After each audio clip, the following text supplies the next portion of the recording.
Hello anh em, sắp game lên sóng rồi đây. Nhìn cái tiêu đề thì anh em cũng biết video hôm nay có gì rồi. Những tựa game đa nền tảng có thể chơi song song giữa mobile và PC và không gặp bất kỳ trở ngại nào. Gameplay xịn sò, đồ họa cực chất mà game lại còn toàn là siêu phẩm với được đánh giá cao thì tại sao lại không thử nhỉ? Ok, game là dễ, hãy để tôi giới thiệu game cho anh em. Còn hay dở như thế nào thì tùy anh em cảm nhận nha. Giờ thì bắt đầu video thế nào.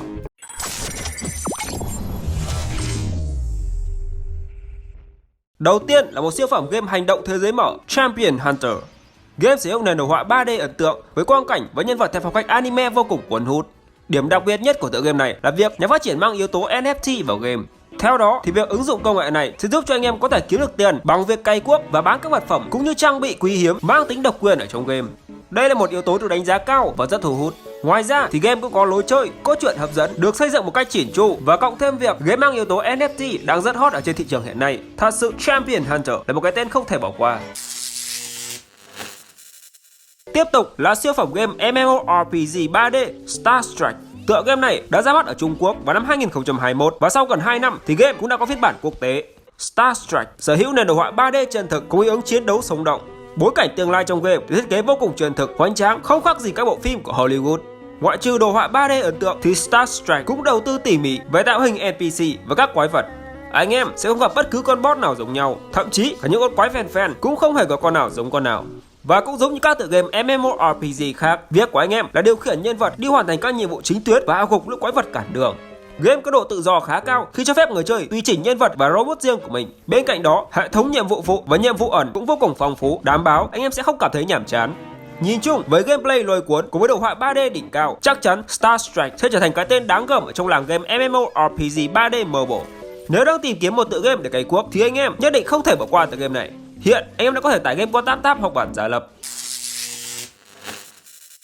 Tiếp theo là một siêu phẩm game ARPG Touchline Infinite. Game sở hữu lối chơi tương tự như huyền thoại PC Diablo và Sacred. Touchline Infinite có gameplay vô cùng đa dạng, đồ sộ hơn nhiều từ game mobile khác, như việc di chuyển qua các bản đồ, thực hiện các nhiệm vụ chiến đấu với kẻ thù và hạ gục boss. Ngoài ra còn có những sự kiện đặc biệt diễn ra hàng tuần. Vì vậy, anh em sẽ luôn có điều gì đó để mong đợi ở trong game. Đó có thể là anh hùng mới, kỹ năng mới, trang bị mới. Bên cạnh đó còn có hệ thống giải đấu theo mùa. Game sở hữu đồ họa 3D ấn tượng, đầy màu sắc. Hiện tại, anh em đã có thể tải game từ CH Play và App Store. Tiếp tục là một siêu phẩm MMORPG đến từ Hàn Quốc với cái tên Black Desert Mobile. Có hai điểm nổi bật của Black Desert Mobile cần phải nhắc đến. Thứ nhất là tính năng Enhancement Transfer. Nếu anh em đập xịt trang bị, chúng sẽ không biến mất nhưng bị trả về trạng thái khởi đầu. Thứ hai là Black Spirit, một con ma nhỏ luôn đi theo anh em trong suốt quá trình chơi. Thông qua việc lắp ghép các mảnh trang bị, anh em sẽ được gia tăng chỉ số cơ bản. Black Desert Mobile vẫn giữ nguyên lối chơi như với phiên bản gốc. Anh em sẽ thông qua một loạt các nhiệm vụ chính, phụ để lấy kinh nghiệm, thu được các loại vật phẩm, trang bị tốt hơn. Game sử dụng đồ họa 3D hiện đại, chân thật với những công trình nguy nga, đồ sộ. Việc sử dụng hiệu ứng đổ bóng cũng như phối màu hài hòa với bối cảnh cũng sẽ giúp game trở nên sinh động hơn. Nếu muốn tìm một con game MMORPG cái cuốc đúng nghĩa thì phiên bản này là một sự lựa chọn không tồi.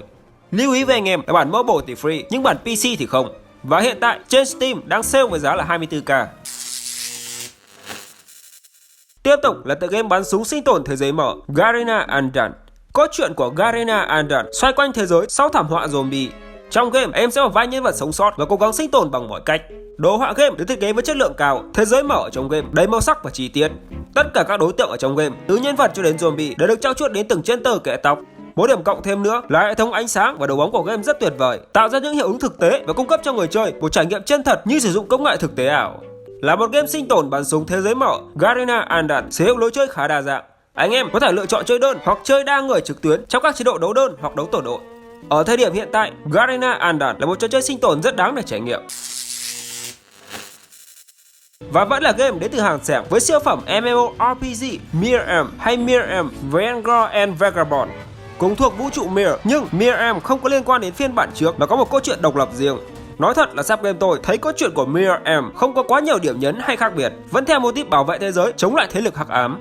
Đồ họa của game phải nói là không chê vào đâu được, thật sự rất ấn tượng.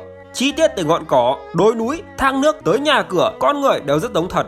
Tuy nhiên thì anh em không thể tự do tạo nhân vật theo ý thích mà chỉ có thể lựa chọn các mẫu nhân vật đã có sẵn.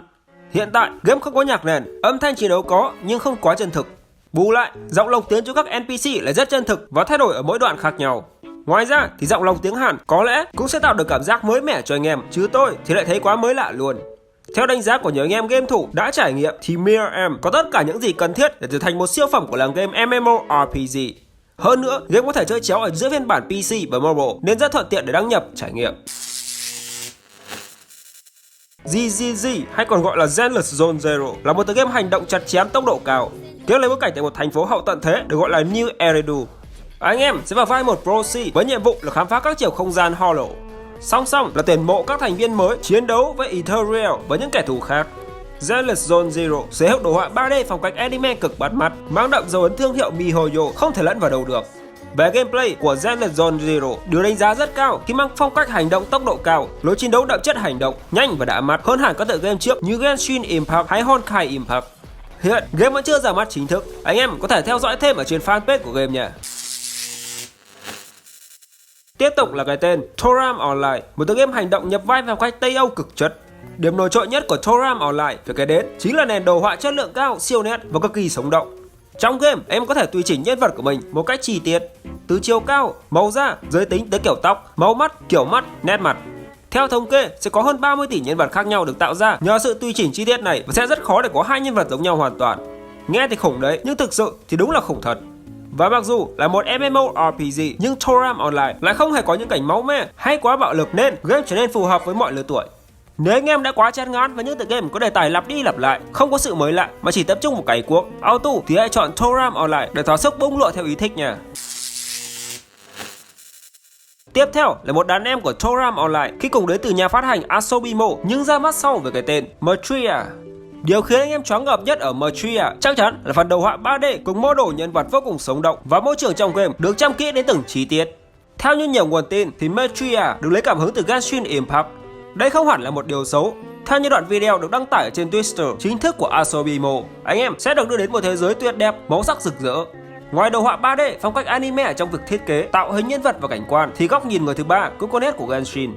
Như thế thì anh em cũng hình dung ra được gameplay của Metria rồi.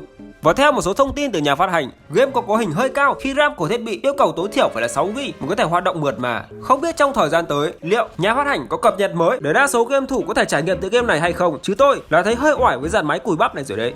Nếu anh em đang tìm một trò chơi để cày cuốc trong thời gian tới thì có thể đăng ký trước Metria ở trên CH Play hoặc App Store nha. Và cái tên cuối cùng, Dark and Light Mobile, là một tựa game thuộc thể loại sinh tồn. Đây không phải là một cái tên quá xa lạ khi phiên bản PC cùng tên được phát hành cách đây vài năm. Thế giới trong Dark and Light Mobile là một thế giới mở mang đậm phong cách châu Âu cực kỳ rộng lớn. Số lượng nhân vật xuất hiện ở trong game khá phong phú, mỗi nhân vật đều sở hữu những kỹ năng và khả năng đặc biệt khác nhau. Nhiệm vụ chính của anh em là tạo lập một lãnh thổ riêng cho mình bên cạnh việc rèn luyện cho nhân vật. Vậy nên, gameplay của Dark and Light Mobile được khéo léo lồng ghép rất nhiều yếu tố hợp lý, hài hòa mà không làm loãng game. Dark and Light Mobile sử dụng nền tảng Unreal Engine nhưng có hình ảnh khá đơn giản. Đồ họa của game và phong cách fantasy với tông màu tươi tắn, sống động và tinh tế. Ở bản mobile này, game đã hỗ trợ thêm tiếng Anh để anh em game thủ có thể tiếp cận dễ dàng hơn. Tất nhiên là game cũng bổ sung thêm tính năng nạp tiền. Anh em có thể nhận được vật phẩm và xu bằng cách dùng đô la thần trưởng. Ngoài ra, game có dung lượng khá nhẹ, khá ổn với những chiếc điện thoại có cấu hình thấp. Ok, và vừa rồi là 10 siêu phẩm game đa nền tảng và có thể chơi song song giữa PC và mobile mà không gặp bất kỳ trở ngại nào. Anh em đam mê thì chơi thử nha.